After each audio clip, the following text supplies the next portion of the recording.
ಬೆಂಗಳೂರು ದಕ್ಷಿಣ ವಿಧಾನಸಭಾ ಕ್ಷೇತ್ರದ ಸಂಸದರು ಹಾಗೆ ಭಾರತೀಯ ಜನತಾ ಯುವ ಮೋರ್ಚಾದ ರಾಷ್ಟ್ರಾಧ್ಯಕ್ಷರಾದ ತೇಜಸ್ವಿ ಸೂರ್ಯರವರು ಸಭೆಯನ್ನು ಕುರಿತು ಪ್ರಾಸ್ತಾವಿಕ ಭಾಷಣ ನೀಡಬೇಕಾಗಿ ವಿನಂತಿ. ಜೋರಾದ ಚಪ್ಪಾಳೆಯ ಮೂಲಕ ಇಂದಿನ ಕಾರ್ಯಕ್ರಮದ ರೂವಾರಿಯನ್ನ ನಾವು ಬರಮಾಡಿಕೊಳ್ಳೋಣ.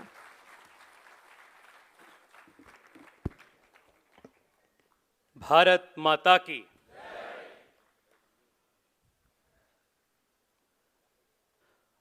ಮೊದಲನೇದಾಗಿ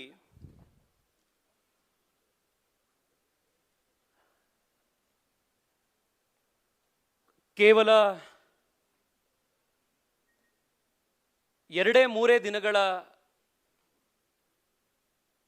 ಒಂದು ಸೂಚನೆಯ ಮೇರೆಗೆ,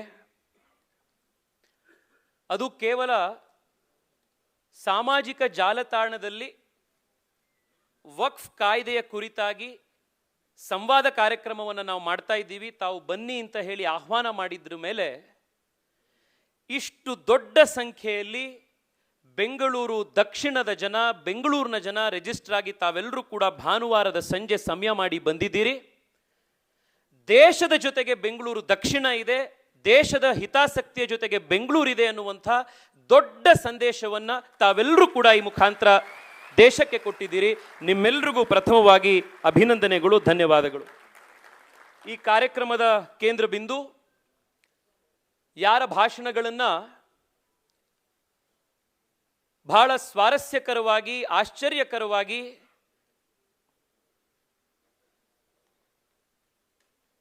ಹೆಮ್ಮೆಯಿಂದ ನಾವು ಕೇಳ್ತಿದ್ವೋ ಅಂಥ ಭಾರತಿನ ಸಂಸತ್ತಿನ ಸರಸ್ವತಿ ಪುತ್ರರು, ನಮ್ಮೆಲ್ಲರಿಗೂ ಬಹಳ ಹೆಮ್ಮೆ ತೆಗೆದುಕೊಂಡು ಬರುವಂಥ ಡಾಕ್ಟರ್ ಸುಧಾಂಶು ತ್ರಿವೇದಿ ಅವರು ನಮ್ಮ ಕರೆಗೆ ಹೋಗುಟ್ಟು ಇವತ್ತು ನಮ್ಮ ಮಧ್ಯೆ ಬಂದಿದ್ದಾರೆ.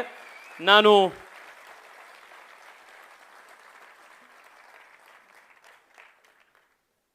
ಅವರಿಗೆ ಅಭಿನಂದನೆ, ಧನ್ಯವಾದ ಸಲ್ಲಿಸ್ತೇನೆ. ಕ್ಷಮೆ ಇರಲಿ, ಆಡಿಟೋರಿಯಂ ಸಂಖ್ಯೆ ಕಡಿಮೆ ಆಯಿತು, ಚಿಕ್ಕದಾಯಿತು. ಹೊರಗಡೆ ಕೂಡ 650ಕ್ಕೂ ಹೆಚ್ಚು ಜನಕ್ಕೆ ಕುರ್ಚಿ ವ್ಯವಸ್ಥೆ ಮಾಡಿದೆ, ಅಲ್ಲೂ ಕೂಡ ಹೊರಗಡೆ ಜನ ಕೂತಿದ್ದಾರೆ. ಅಲ್ಲಿರುವಂಥ ಜನಕ್ಕೂ ಕೂಡ ನನ್ನ ಸ್ವಾಗತವನ್ನು ಕೋರ್ತಾ ಇದ್ದೇನೆ.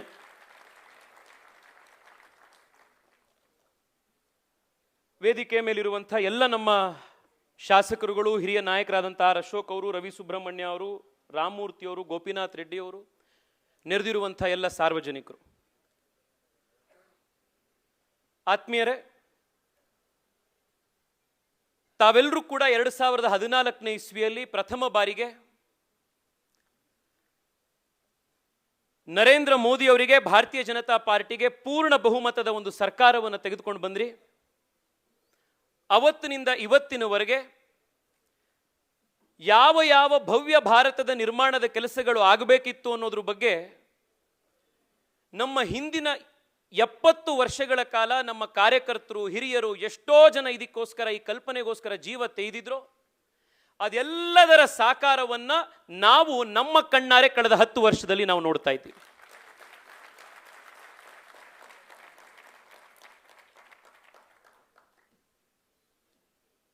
ನಿಮ್ಮೆಲ್ಲರಿಗೂ ನನ್ನ ವೈಯಕ್ತಿಕವಾದಂಥ ಒಂದು ಕೃತಜ್ಞತೆ, ಅಭಿನಂದನೆ ಇದೆ.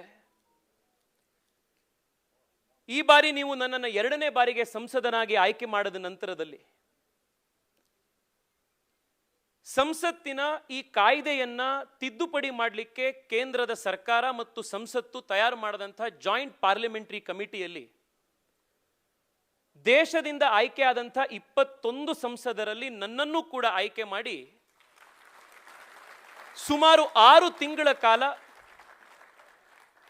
ಸುಮಾರು 36 ಸಿಟ್ಟಿಂಗ್ಗಳಲ್ಲಿ ದೇಶದ ಮೂಲೆ ಮೂಲೆ ಭಾಗಗಳಲ್ಲಿ ಅಹವಾಲುಗಳನ್ನು ಸ್ವೀಕಾರ ಮಾಡಿ ಹಗಲು ರಾತ್ರಿ ಕಾನೂನನ್ನು ಯಾವ ರೀತಿ ತಿದ್ದುಪಡಿ ತರಬಹುದು ಅನ್ನುವಂಥ ಕೆಲಸ ಮಾಡಿದಂಥ ಸಮಿತಿಯಲ್ಲಿ ಒಂದು ಅಳಿಲು ಸೇವೆಯನ್ನು ಮಾಡುವಂಥ ಒಂದು ಅವಕಾಶವನ್ನು ನೀವು ನನ್ನ ಬೆಂಗಳೂರು ದಕ್ಷಿಣ ಕ್ಷೇತ್ರದ ಮತದಾರರು ಕಲ್ಪಿಸ್ಕೊಟ್ರಿ.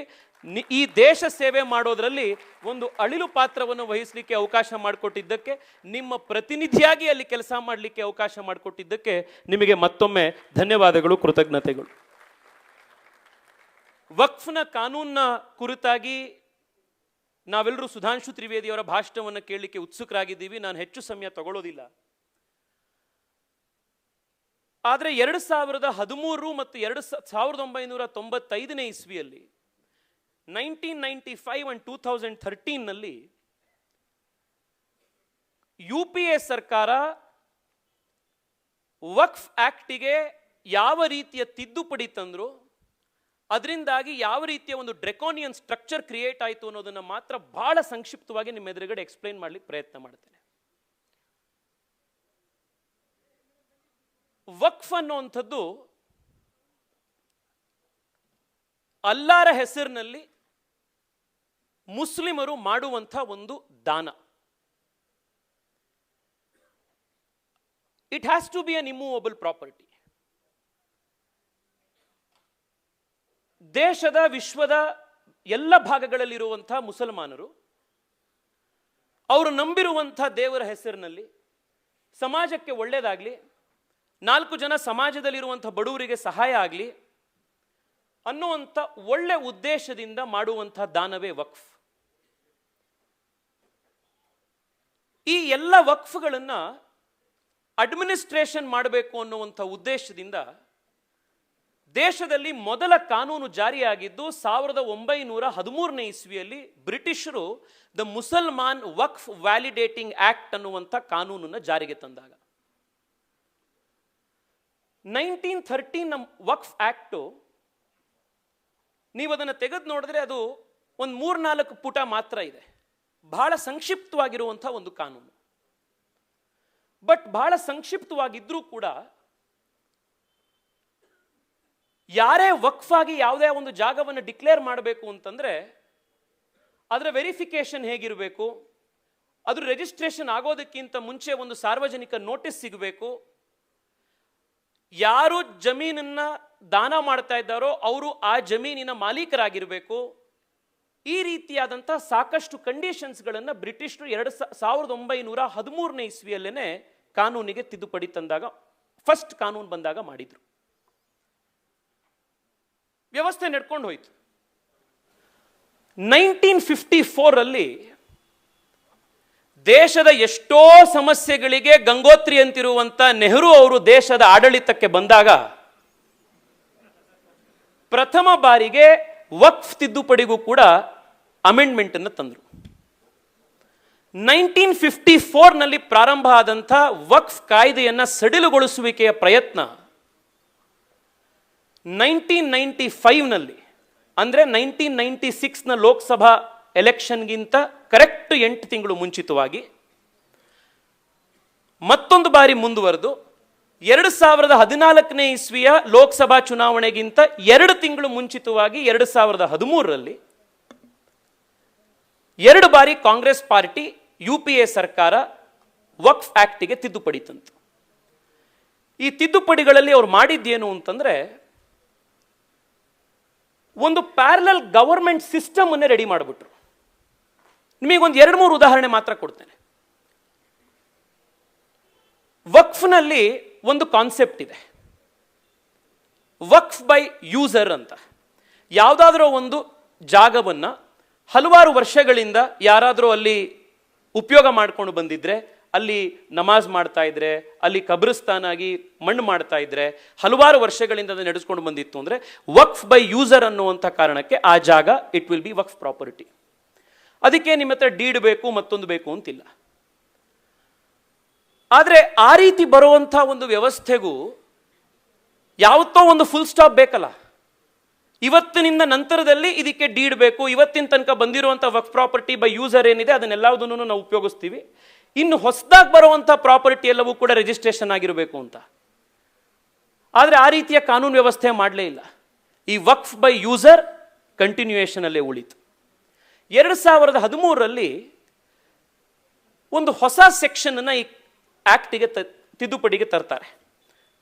Section 40, the most ಮಿಸ್ಚಿವಸ್ and ಡ್ರೆಕೋನಿಯನ್ section of this act. ಆ ಸೆಕ್ಷನ್ 40 ಏನ್ ಮಾಡುತ್ತೆ ಅಂದ್ರೆ ವಕ್ಫ್ ಬೋರ್ಡಿಗೆ ಯಾವ ಜಮೀನನ್ನ ಬೇಕಾದರೂ ಕೂಡ ತನ್ನದು ಅಂತ ಕ್ಲೇಮ್ ಮಾಡಿಕೊಳ್ಳುವಂಥ ಅಧಿಕಾರವನ್ನ ಕಾನೂನಾತ್ಮಕವಾಗಿ ಇಲ್ಲಿಗೆ ಕೊಡ್ತಾರೆ. ಪಾರ್ಲಿಮೆಂಟ್ನಲ್ಲಿ ನಾನು ಇದನ್ನು ಓದ್ಲಿಕ್ಕೆ ಪ್ರಯತ್ನ ಪಟ್ಟೆ, ಹೊತ್ತು ಟೈಮ್ ಆಗಲಿಲ್ಲ. I will read just 1 sentence. ಇಲ್ಲಿ ಬಳಸಿರುವಂಥ ಪದ ಹೇಗಿದೆ ಅಂತ ನೋಡಿ. The Waqf board may itself collect information regarding any property which it has reason to believe to be Waqf property.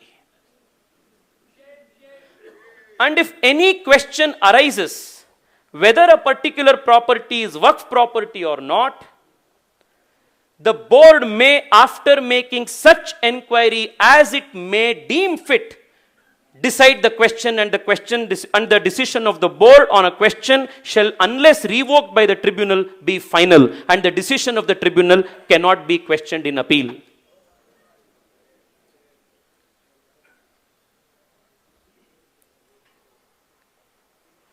ಇಲ್ಲಿ ಅ ಥಿಂಕಿಂಗ್ ಸೊಸೈಟಿಗೆ ಆಶ್ಚರ್ಯ ಹುಟ್ಟಬೇಕಾಗಿರುವಂತಹ ಪ್ರಶ್ನೆ ಅಂತಂದ್ರೆ, the board may itself collect information regarding any property which it has reason to believe. Deed ಬೇಕಾಗಿಲ್ಲ, documentation ಬೇಕಾಗಿಲ್ಲ, ಯಾರ ಹತ್ರ ಇದ್ರು ಪಹಣಿ, ಖಾತೆ, ಕಂದಾಯದ ಪೇಪರ್ಗಳು ಏನೂ ಬೇಕಾಗಿಲ್ಲ. If the board has reason to believe that a particular property is Waqf property, it may conduct an inquiry as it deems appropriate, and upon such conclusion of such inquiry, declare such property to be Waqf property.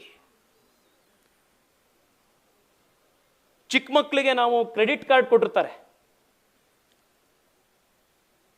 ಹೋಗಿ ಅಂಗಡಿಗೆ ಏನಾದರೂ ಒಂದು ತಗೊಂಬಾಪ, ಇದು ತಗೋ, ಇದು ಕೊಡು ಅಂತ, ಏನು ಬೇಕೋ ಅದನ್ನು ತಗೊಂಬಾ ಅಂತ, ಹುಟ್ಟದಬ್ಬಕ್ಕೋ ಏನಕ್ಕಾದ್ರು. ಈ ರೀತಿಯ ಒಂದು ರಿಯಲ್ ಎಸ್ಟೇಟನ್ನ ಶಾಪಿಂಗ್ ಮಾಡ್ಲಿಕ್ಕೆ ಕೊಟ್ಟಂತ ಒಂದು ಗಿಫ್ಟ್ ಕಾರ್ಡ್ ಅಂತೆ ಕಾಂಗ್ರೆಸ್ ಪಾರ್ಟಿ ಇದನ್ನು ಕೊಟ್ಟಿದ್ರು, ಸೆಕ್ಷನ್ 40. ಅಂಡ್ ಸೆಕ್ಷನ್ 40 ಜೊತೆಗೆ ಇನ್ನೊಂದು ಕಾನೂನು ಬಂತು, ಸೆಕ್ಷನ್ 5. ಸೆಕ್ಷನ್ 5 ಏನು ಹೇಳ್ತು? ಸೆಕ್ಷನ್ 40ಯಲ್ಲಿ Waqf board had the power to declare any property it believes to be Waqf property. ಕಾನೂನು ಬೇಡ, ಡಾಕ್ಯುಮೆಂಟೇಶನ್ ಬೇಡ, ಡೀಡ್ ಬೇಡ, ಎವಿಡೆನ್ಸ್ ಬೇಡ. ಯಾಕೆ ಅಂತಂದ್ರೆ you have the concept of Waqf by user and oral Waqf. ಜಾಗ ಕೇಳಿದ್ರೆ ಇಲ್ಲ ಇದು ಎಷ್ಟೋ ವರ್ಷದಿಂದ ನಡ್ಕೊಂಡು ಬಂದಿದೆ, ಅದಕ್ಕೆ ಜಾಗ ಡೀಡ್ ಅವಶ್ಯಕತೆ ಇಲ್ಲ. ಇದು ಯಾರಾದ್ರೂ ಕೊಟ್ರ, ಯಾರು ಬರೆದು ಕೊಟ್ರು, ಏನು ಇದ್ರ ಬಗ್ಗೆ ಏನಾದ್ರು ದಾಖಲೆ ಇದೆಯಾ ಅಂದ್ರೆ ಇಲ್ಲ, ಇದು ಓರಲ್ ವಕ್ಫ್. ನಾವು ಹೈದರಾಬಾದ್ ಹೋದಾಗ ರೈತರ ಒಂದು ಡೆಲಿಗೇಷನ್ ನಮ್ಮನ್ನು ಬಂದು ಭೇಟಿ ಮಾಡ್ತು. JPCಗೆ ಮೆಮೊರಾಂಡಮ್ ಸಬ್ಮಿಟ್ ಮಾಡಾದ್ಮೇಲೆ ಅವರು ಒಂದು ಮಾತು ಹೇಳಿದ್ರು ನಮಗೆ, ಮೈ ಝುಮ್ ಅನ್ನುವಂಥ ಮಾತು. ಔರಂಗಜೇಬ್ ಸತ್ತು ಎಷ್ಟೋ ವರ್ಷ ಆದರೂ ಕೂಡ ಔರಂಗಜೇಬ್ನ ಭೂತ ವಕ್ಫ್ ಬೋರ್ಡ್ನ ಅವತಾರದಲ್ಲಿ ನಮ್ಮ ಜಮೀನಿನ ಕಬ್ಜಾ ಮಾಡ್ತಾ ಇದೆ ಅಂತಂದ್ರು ಅವರು.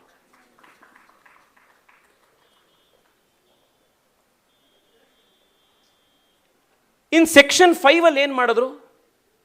ಸೆಕ್ಷನ್ 5 ಅಲ್ಲಿ ಹೇಳಿದ್ರು, ರೆವೆನ್ಯೂ ಅಥಾರಿಟೀಸಿಗೆ ಡಿಕ್ಲೇರ್ ಮಾಡಿದ್ರು, ತಹಸೀಲ್ದಾರ್ಗಳಿಗೆ, DC ಗಳಿಗೆ ಡಿಕ್ಲರೇಷನ್ ಕೊಟ್ಟರು. ವಕ್ಫ್ ಬೋರ್ಡು ಯಾವ್ಯಾವ ಜಮೀನನ್ನ ತನ್ನದು ಅಂತ ಕ್ಲೈಮ್ ಮಾಡುತ್ತೋ, ನೀವು ಕಂಪಲ್ಸರಿಯಾಗಿ ಆ ಒಂದು ಕ್ಲೈಮ್ನ ಆಧಾರದ ಮೇಲೆ take in to consideration the list of Waqf refer to in subsection 2 while deciding mutation in land records and updating the land records ಅಂತ ಮಾಡಿದ್ರು. ಕರ್ನಾಟಕದಲ್ಲಿ ಏನೇನಾಯ್ತು ಅಂತ ತಾವೆಲ್ಲರೂ ನೋಡಿದ್ದೀರಿ. ವಿಜಾಪುರದಲ್ಲಿ 15,000 ಎಕರೆ ಜಮೀನು ಒಂದೇ ಡಿಸ್ಟ್ರಿಕ್ಟ್ನಲ್ಲಿ. ಯಾರು ಆ ಜಾಗದಲ್ಲಿ ತಲತಲಾಂತರದಿಂದ ಉಳುಮೆ ಮಾಡ್ಕೊಂಡು ಬಂದಿದ್ರೋ, ವಕ್ಫ್ ಬೋರ್ಡ್ ಅವರನ್ನ ಡಿಕ್ಲೇರ್ ಮಾಡ್ತು ಆಸ್ ವಕ್ಫ್ ಪ್ರಾಪರ್ಟಿ. ಆ ಡಿಕ್ಲರೇಷನ್ ಅನ್ನು ರೆವೆನ್ಯೂ ಅಥಾರಿಟೀಸಿಗೆ ಕಳಿಸಿದ್ರು.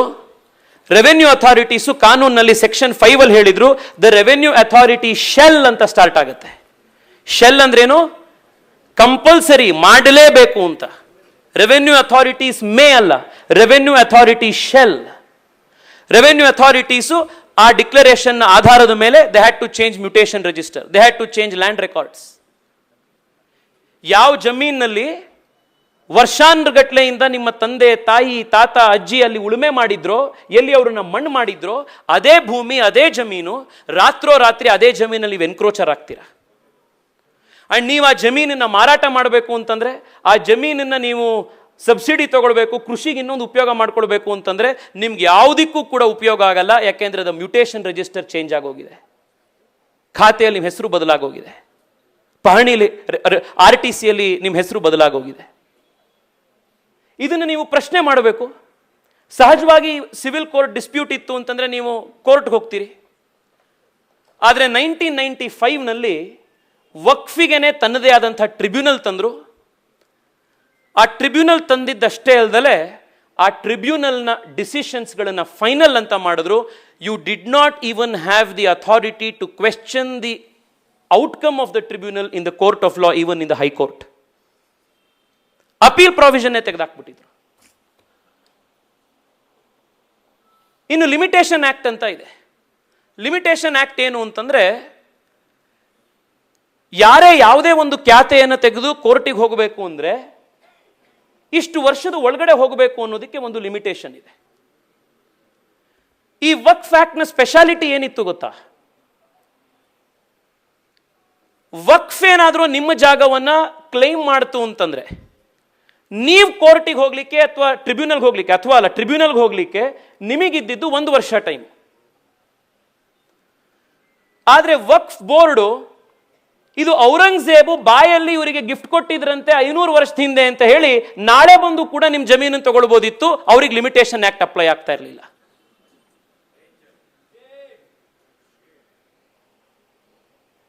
The victim of the Waqf board had the limitation act applied on him. But the Waqf board could start a new claim even after 1,000 years. ಅಂದ್ರೆ ಪಿಟಿಷನರು ವಕ್ಫ್ board, ವಕೀಲರು ವಕ್ಫ್ board, decide ಮಾಡುವಂತ judge ವಕ್ಫ್ board, encroachment ಅನ್ನು clear ಮಾಡಲಿಕ್ಕೆ ಅಧಿಕಾರ ಇರುವಂತದ್ದು ವಕ್ಫ್ ಬೋರ್ಡ್ನ ಸಿಇಒಗೆ. ಇದನ್ನ ಪ್ರಶ್ನೆ ಮಾಡೋದಕ್ಕೆ ನೀವು ಹೋಗಬೇಕಾಗಿರೋದು ವಕ್ಫ್ ಬೋರ್ಡ್ನ ಟ್ರಿಬ್ಯುನಲ್ ಎದುರುಗಡೆ. Whose outcome is final. ಹೀಗೆ they created a body, a monster that was judiciary, legislature, executive rolled into one. They created a body so powerful, judge, jury, executioner ಎಲ್ಲ ಒಂದರಲ್ಲೇನೆ. ದೇಶದ, ಭಾರತ ಬಿಟ್ಬಿಡಿ, ಪ್ರಪಂಚದ ಯಾವ ದೇಶದಲ್ಲೂ ಕೂಡ ವಕ್ಫ್ ಬೋರ್ಡ್ನ ಒಂದು 2013 ಅಮೆಂಡ್ಮೆಂಟ್ ನ ಮೂಲಕ ಕಾಂಗ್ರೆಸ್ ಪಾರ್ಟಿ ಏನು ಕ್ರಿಯೇಟ್ ಮಾಡಿದ್ರು, there is no parallel to such an institution in the whole world, including Syria, Pakistan, Afghanistan, Bangladesh, even in Iraq. ಈ ದೇಶಗಳಲ್ಲೂ ಇಲ್ಲ. ಅಂಥ ಒಂದು ಬಾಡಿಯನ್ನ ಕಾಂಗ್ರೆಸ್ ಪಾರ್ಟಿ 2013 ನಲ್ಲಿ ಕ್ರಿಯೇಟ್ ಮಾಡಿದ್ರು. ಇದರ ಇಂಪ್ಯಾಕ್ಟ್ ಏನಾಯಿತು? ನಿಮಗೆ ಒಂದೇ ಒಂದು ಸ್ಟ್ಯಾಟಿಸ್ಟಿಕ್ಸ್ ನಿಮ್ ಗಮನಕ್ಕೆ ತರ್ತೇನೆ. 1913ನೇ ಇಸ್ವಿಯಿಂದ from 1913 to 2013 the total land of the Waqf board was 18 lakh acres. ಎಷ್ಟಿತ್ತು? 18 lakh acres. From 1913 to 2013 the total land under Waqf was 18 lakh acres. From 2013 to 2025, additional 21 lakh acres got added. 100 ವರ್ಷ 18 ಲಕ್ಷ. 2013ರಲ್ಲಿ ಈ ಕಾನೂನು ತಂದ್ರು, ಯಾವ ಜಾಗ ಬೇಕೋ ಆ ಜಾಗ ನೀವು ವಕ್ಫ್ ಬೋರ್ಡ್ ಅಂತ ಡಿಕ್ಲೇರ್ ಮಾಡಬಹುದು ಅಂತಂದ್ರು. 10 ವರ್ಷದಲ್ಲಿ 21 ಲಕ್ಷ ಹೊಸ ಎಕರೆ ವಕ್ಫ್ ಬೋರ್ಡ್ನ ಕಂಟ್ರೋಲಿಗೆ ಬಂತು.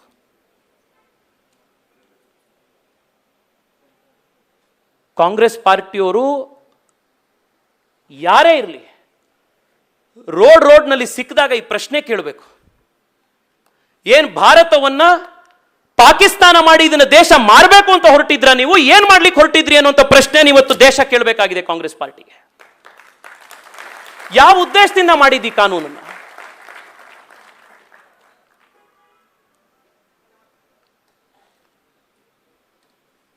ಸ್ನೇಹಿತರೆ, ಇವತ್ತು ಈ ಕಾನೂನಿಗೆ ನಾವೊಂದು ಫುಲ್ ಸ್ಟಾಪ್ ತಂದಿದ್ದೀವಿ. ಯಾವ ಜಮೀನು ಬೇಕಿದ್ರೂ ಆ ಜಮೀನನ್ನ ತಗೊಳ್ಬೋದು. ವಿಧಾನಸೌಧನೂ ನಮ್ದೇ, ವಿಶ್ವೇಶ್ವರಯ್ಯನವರು ಓದಂತ ಸ್ಕೂಲು ನಮ್ದೇ, ASIನ ಪ್ರಾಪರ್ಟಿಗಳು ನಮ್ದೇ, 1500 ವರ್ಷ ಹಳೇದು ದೇವಸ್ಥಾನನೂ ನಮ್ದೇ, ಆ ದೇವಸ್ಥಾನ ಇದ್ದಂಥ ಊರು ನಮ್ದೇ, ಇಸ್ಲಾಂ ಹುಟ್ಟಕ್ಕಿಂತ ಮುಂಚೆ ಇದ್ದಂಥ ಊರುಗಳು ನಮ್ದೇ, ಪಾರ್ಲಿಮೆಂಟು ನಮ್ದೇ. ಈ ರೀತಿ ಐಕ್ಯಾಗಿ ಹೋಗಿ ಬೇಕಿದ್ದನ್ನೆಲ್ಲ ತಗೊಂಡ್ಬರೋ ತರ ಶಾಪಿಂಗ್ ಲಿಸ್ಟ್ ನಿಂತ ಇದ್ದಂತ ಒಂದು ವ್ಯವಸ್ಥೆಗೆ ಇವತ್ತು ನರೇಂದ್ರ ಮೋದಿ ಸರ್ಕಾರ ಫುಲ್ ಸ್ಟಾಪ್ ಹಾಕಿ ಬಂದ್ ಮಾಡಿ.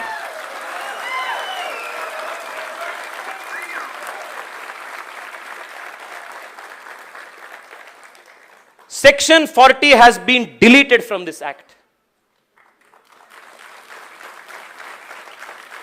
And ಇಲ್ಲಿವರೆಗೆ ಯಾವ್ಯಾವ ಜಮೀನು ಮುಸಲ್ಮಾನರದ್ದಿದೆಯೋ, ಯಾವುದನ್ನ ತಲತಲಾಂತರದಿಂದ ಅವರು ಅಲ್ಲಿ ಖಬ್ರಸ್ಥಾನವಾಗಿ ಮಸೀದಿಯಾಗಿ ಅವರು ಅದನ್ನ ಪ್ರಾರ್ಥನೆ ಸ್ಥಳಗಳಾಗಿ ಉಟ್ಕೊಂಡು ಬಂದಿದ್ದಾರೋ, ಅದರ 1 ಇಂಚು ಜಮೀನನ್ನ ಸರ್ಕಾರ ಯಾವುದೇ ಕಾರಣಕ್ಕೂ ತಗೊಳ್ಳೋದಿಲ್ಲ. ನಮಗೆ ಆ ಜಮೀನ ಅವಶ್ಯಕತೆ ಇಲ್ವೇ ಇಲ್ಲ. ಬಟ್ ಇನ್ನು ಮುಂದೆ ಯಾವುದೇ ಜಮೀನನ್ನ ವಕ್ಫ್ ಅಂತ ಡಿಕ್ಲೇರ್ ಮಾಡಬೇಕು ಅಂತಂದ್ರೆ 2 ಕಂಡೀಷನ್ ಇದೆ. ಒಂದು, ನಿಮ್ಮದು ಯಾವುದು ಸ್ವಂತ ಜಮೀನು ಇದೆಯೋ ಆ ಜಮೀನನ್ನು ಮಾತ್ರ ನಿಮಗೆ ಕೊಡ್ಲಿಕ್ಕೆ ಸಾಧ್ಯ ಇದೆ. ಈಗ ಯಾರೋ ಒಬ್ರಿಗೆ ನಾನು ಗಿಫ್ಟ್ ಕೊಡಬೇಕು ಅಂತಂದ್ರೆ ನಂದನ್ ತಾನೇ ಗಿಫ್ಟ್ ಕೊಡಕ್ಕೆ ಸಾಧ್ಯ ಇರೋದು. ಪಕ್ಕದ ಮನೆ ಟಿವಿನೋ, ಪಕ್ಕದ ಮನೆಯವ್ರ ಆಸ್ತಿನೋ, ಪಕ್ಕದ ಮನೆಯವ್ರ ಕಾರನೋ ತಗೊಳಪ್ಪ ನಿನಗೆ ಕೊಟ್ಟಿದ್ದೀನಿ ಗಿಫ್ಟು ಅನ್ನಕ್ಕೆ ಸಾಧ್ಯ ಇದೆಯಾ? ನಾವು ಮಾಡಿರೋದು ಇಷ್ಟೇನೆ. ಎರಡನೇದು, ಲಿಮಿಟೇಷನ್ ಆಕ್ಟ್ ಅನ್ನ ಜಾರಿಗೆ ತಂದಿದ್ದೀವಿ. ವಕ್ಫ್ ಬೋರ್ಡ್ಗೂ ಕೂಡ ಇನ್ನು ಮುಂದೆ ಲಿಮಿಟೇಷನ್ ಆಕ್ಟ್ ಅಪ್ಲೈ ಆಗುತ್ತೆ. ವಕ್ಫ್ ಟ್ರಿಬ್ಯುನಲ್ ಇನ್ನು ಮುಂದೆ ಯಾವುದೇ ಕಾನೂನನ್ನ, ಯಾವುದೇ ಒಂದು ಡಿಸಿಷನ್ನ ಕೊಟ್ಟರೆ, ಇಲ್ಲಿವರೆಗೆ ನೀವು ಹೈಕೋರ್ಟ್ನಲ್ಲಿ ಹೋಗಿ ಕೂಡ ಪ್ರಶ್ನೆ ಮಾಡ್ಲಿಕ್ಕೆ ಆಗ್ತಿರ್ಲಿಲ್ಲ, ಇನ್ನು ಮುಂದೆ ಹೈಕೋರ್ಟ್ನಲ್ಲೂ ಕೂಡ ಅದನ್ನು ಪ್ರಶ್ನೆ ಮಾಡುವಂಥ ಒಂದು ನೈತಿಕ ಹಕ್ಕನ್ನ, ಸಾಂವಿಧಾನಿಕ ಹಕ್ಕನ್ನ ನಾವು ಕೊಟ್ಟಿದ್ದೇವೆ.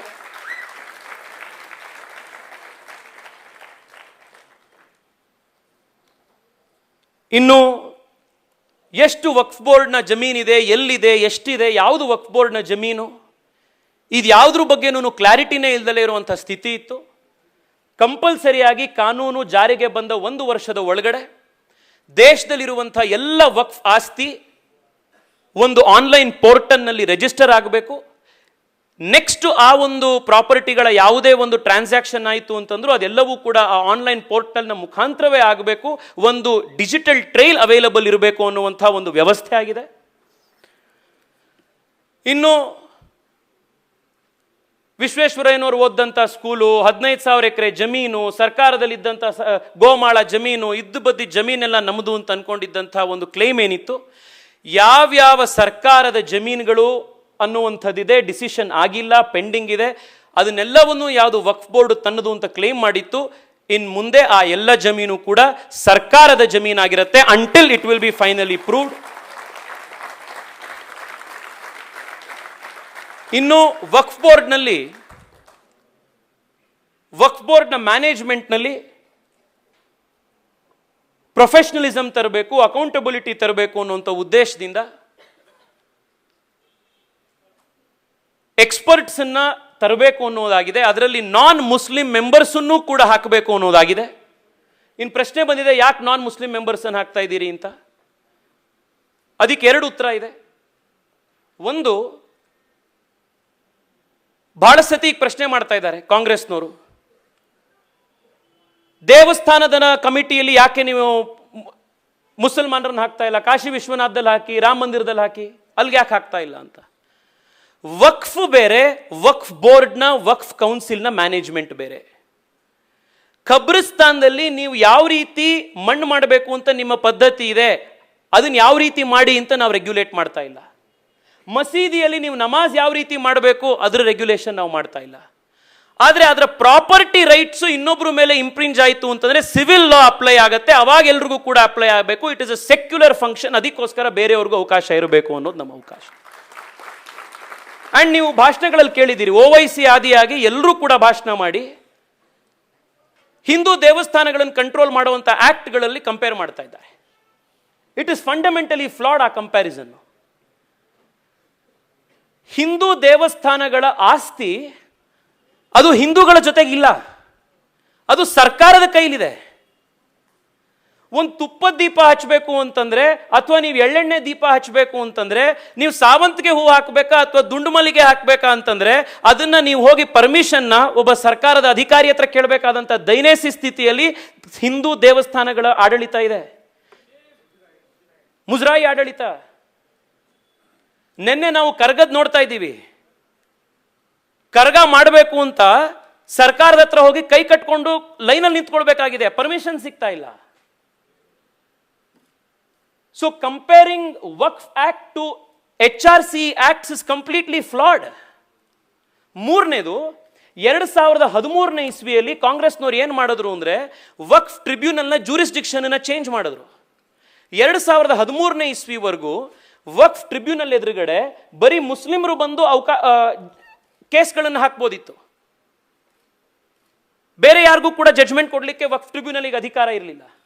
2013ರಲ್ಲಿ ಎಕ್ಸ್ಪ್ಯಾಂಡ್ ಮಾಡಿ ಜೂರಿಸ್ಡಿಕ್ಷನ್ ಅನ್ನ ನಾನ್ ಮುಸ್ಲಿಮ್ಸು ಕೂಡ ವಕ್ಫ್ ಟ್ರಿಬ್ಯುನಲ್ ಸುಪರ್ದಿಗೆ ಬರೋದಕ್ಕೆ ಅವಕಾಶ ಮಾಡಿಕೊಟ್ರು. ನಾನ್ ಮುಸ್ಲಿಮ್ರ ಪ್ರಾಪರ್ಟಿ ರೈಟ್ಸ್ ಬಗ್ಗೆ ಡಿಸೈಡ್ ಮಾಡಲಿಕ್ಕೆ ಅಧಿಕಾರವನ್ನ ಮಾತ್ರ ನೀವು ವಕ್ಫ್ ಟ್ರಿಬ್ಯುನಲ್ ಕೊಟ್ಟಿದ್ದೀರಾ, ಆದ್ರೆ ನಾನ್ ಮುಸ್ಲಿಂ ರೆಪ್ರೆಸೆಂಟೇಷನ್ ಅದರಲ್ಲಿ ಇರಬಾರದು ಅಂತಂದ್ರೆ ಯಾವ ನ್ಯಾಯ? ಆದ್ರೆ ಲಾಜಿಕ್ಕು, ಕ್ವೆಶ್ಚನ್ಸು ಇದೆಲ್ಲವೂ ಕೂಡ ಕಾಂಗ್ರೆಸ್ ಪಾರ್ಟಿಗೆ ಮತ್ತು ಕಾಂಗ್ರೆಸ್ ಪಾರ್ಟಿ ತರ ಇರುವಂತ ರಾಜಕೀಯ ಪಕ್ಷಗಳಿಗೆ ಯಾರನ್ನ ತಮ್ಮನ್ ತಾವು ಮಾರ್ಕೊಂಡ್ಬಿಟ್ಟಿದಾರೋ ವೋಟ್ ಬ್ಯಾಂಕಿಗೋಸ್ಕರ, ಅಂತವ್ರಿಗೆ ಯಾವ ಲಾಜಿಕ್ ನ ಯಾವ ಪಾಠವನ್ನು ನೀವು ಹೇಳಲಿಕ್ಕೆ ಸಾಧ್ಯ ಇದೆ ತೋರಿಸಿ. ಸ್ನೇಹಿತರೆ, ಈ ಎಲ್ಲ ಒಂದು ಆಮೂಲಾಗ್ರ ಬದಲಾವಣೆ ಈ ಕಾನೂನಿನ ಮುಖಾಂತರ ಬಂದಿದೆ. ನಮ್ಮ ಸರ್ಕಾರ ರಾಜ್ಯದಲ್ಲಿದ್ದಾಗ ಅನ್ವರ್ ಮಾಡಿಪಾಡಿ ಅವರ ನೇತೃತ್ವದಲ್ಲಿ ಒಂದು ಕಮಿಟಿ ರಿಪೋರ್ಟ್ ತಂತು. ವಕ್ಫ್ನ ಜಮೀನನ್ನ ದೊಡ್ಡ ಮಟ್ಟದಲ್ಲಿ ಲಪ್ಟಾಯಿಸಿರುವಂಥದ್ದು, ಅದನ್ನ ಲೂಟಿ ಮಾಡಿರುವಂಥದ್ದು ಕಾಂಗ್ರೆಸ್ ಪಾರ್ಟಿ ಮತ್ತು ಕಾಂಗ್ರೆಸ್ ಪಾರ್ಟಿಯ ಕೃಪಾಪೋಷಿತ ಮುಸ್ಲಿಂ ಮುಖಂಡರು ಅನ್ನುವಂಥದ್ದು ಪ್ರೂವ್ ಆಯಿತು. ಅನ್ವರ್ ಮಾಣಿಪಾಡಿ ಅವರು ಅವರ ರಿಪೋರ್ಟ್ನಲ್ಲಿ 2 ಲಕ್ಷ ಕೋಟಿ ರೂಪಾಯಿಯಷ್ಟು ಬೆಲೆ ಬಾಳುವಂತಹ ವಕ್ಫ್ ಆಸ್ತಿಯನ್ನು ಇವರೆಲ್ಲರೂ ಕೂಡ ಕಬಳಿಸಿದ್ದಾರೆ ಅಂತ ಹೇಳಿ ಅವರ ಹೆಸರುಗಳನ್ನು ಹಾಕಿ ಲಿಸ್ಟ್ ಅನ್ನು ಕೊಟ್ಟರು. ಈ ಕಾನೂನಿನ ಮುಖಾಂತರ ಏನು ಬರುವಂತಹ ದಿವಸದಲ್ಲಿ ಯಾರು ಬಡ ಮುಸಲ್ಮಾನರಿದ್ದಾರೆ, ನಿರ್ಗತಿಕ ಮುಸಲ್ಮಾನರಿದ್ದಾರೆ, ನಿಜವಾಗ್ಲೂ ಕೂಡ ನಮ್ಮ ಆಸ್ತಿ ದೇವರ ಹೆಸರಿನಲ್ಲಿ ನಾವು ಕೊಡ್ತಾ ಇದ್ದೀವಿ, ಇದರಿಂದ ಒಳ್ಳೆ ಕೆಲಸ ಆಗಬೇಕು ಅಂತ ಇರುವಂತ ಮುಸಲ್ಮಾನರಿದ್ದಾರೆ, ಅವರ ಹಕ್ಕು ಕೂಡ ನರೇಂದ್ರ ಮೋದಿ ಸರ್ಕಾರ ಈ ಕಾನೂನಿನಿಂದ ಪ್ರೊಟೆಕ್ಟ್ ಮಾಡಿದೆ.